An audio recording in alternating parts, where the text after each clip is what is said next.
शुक्ल पक्ष में जो प्रदोष पड़ती है वो लक्ष्मी की वृद्धि के लिए होती है, कृष्ण पक्ष में जो प्रदोष पड़ती है वो रोग और बीमारी को मिटाने की होती है। तो जितने उपाय आपको प्रदोष के बताए जाते हैं उस हिसाब से आप करो कि शुक्ल पक्ष की प्रदोष है तो लक्ष्मी का कोई उपाय करना है तो हमें शुक्ल पक्ष की प्रदोष पे करना है। अगर हमें बीमारी से निपटने का कोई इलाज करना है या कोई उपाय करना है तो उसको कृष्ण पक्ष की प्रदोष पर करना है। अब शुक्ल पक्ष की प्रदोष, उसकी प्रदोष का दिन था, बैठा हुआ था। मान लो अगर कहीं आप कोई नौकरी के लिए अप्लाई कर रहे हैं, लॉकडाउन में सर्विस छूट गई, कई लोगों की छूटी, कंपनियां कई बंद भी हो गई, कई कंपनियों से निकाल भी दिया गया, कहीं पत्नी परेशान हो रही है, कहीं पति परेशान हो रहा है,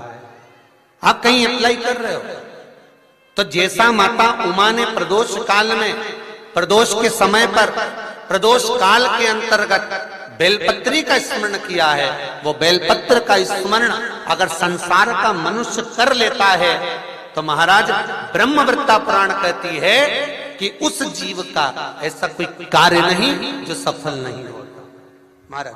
मेरा निवेदन रहेगा, किसी एग्जाम में आप बैठ रहे हो, इंटरव्यू के लिए जा रहे हो, किसी कार्य के लिए जा रहे हो, नौकरी नहीं लग रही, सर्विस नहीं लग रही, तो महाराज तांबे के कलश में 11 बेलपत्र को रखा जाए और तांबे के कलश में 11 बेलपत्र रखकर उसमें 11 सफेद पुष्प को डाला जाए, लाल चंदन घिसकर कटोरी में लेकर जाइए। प्रदोष के दिन, शुक्ल पक्ष का जो प्रदोष पड़ जाए उसके दिन शंकर के शिवलिंग पर लाल चंदन लपेटने से पहले शंकर की जो जलाधार, शंकर भगवान का संपूर्ण परिवार जलाधारी में विराजमान है। शिव महापुराण कहती है, माता उमा का चरित्र कहता है, कोई एग्जाम में बैठ रहे हो, कोई कंपटीशन एग्जाम में बैठ रहे हो और चाहते हो कि मेरी नौकरी इसमें लगना ही चाहिए, तो लाल चंदन का लेपन आपको इस पूरी जलाधारी पर करना है। लाल चंदन का लेपन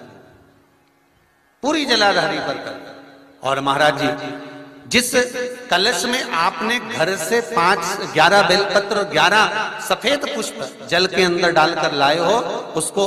आप चढ़ाएंगे तो इस तरह से चढ़ाएंगे कि उसका भाग हमें दिखे चढ़ते समय। ऐसे नहीं चढ़ाना, उसको चढ़ाते समय इस तरह से चढ़ाएं कि वो जल का भाग हमारी ओर गिरता हुआ। महाराज जब आप वो समर्पित कर दें, बेलपत्र पुष्प आदि सभी चीजें, उस चंदन का एक थोड़ा सा भाग पूरी जलाधारी पर हाथ फेर कर अपने दरवाजे पर आते आते उसका स्पर्श कर दें। जिस दरवाजे से आप एग्जाम देने के लिए जाओगे, जिस घर से आप जाओगे, अपने घर के किसी भी दरवाजे पर उसका हाथ लगा दें या कोई स्थान को छू लें। जिसको आप दरवाजे को खोलकर, दरवाजे को स्पर्श कर कर या दीवार को छूकर या अलमारी को छूकर, जिसको भी छूकर आप जाओगे उसका स्पर्श कर लेना। फिर आपको कुछ नहीं करना है, उमा और महेश ही सब कुछ करेंगे, जो उनको करना है सब साथ।